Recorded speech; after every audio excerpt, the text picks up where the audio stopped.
Okay, I'd just like to perhaps finish on an anecdote.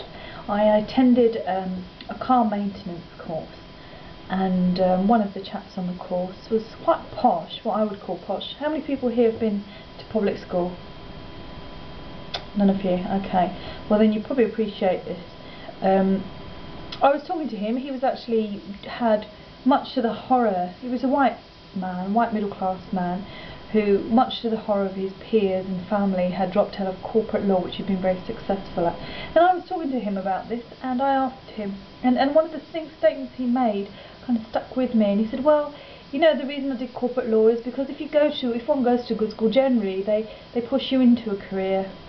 They'll come up with a career for you. And I think, well, I had the option of agreeing with him and saying, well, or staying silent. But it made me feel quite uncomfortable, because I went to comprehensive and they didn't give me very good careers advice. But he assumed that I was exactly the same as him.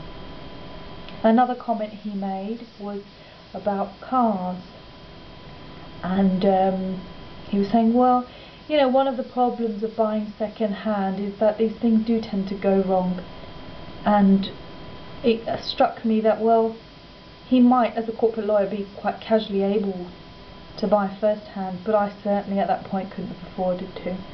This is just to give you an idea of the danger of making assumptions that someone is the same as yourself. And really, I think any kind of successful recruitment or selection campaign has got to start from the core values, which is you might be different. We're not going to assume that you're like us.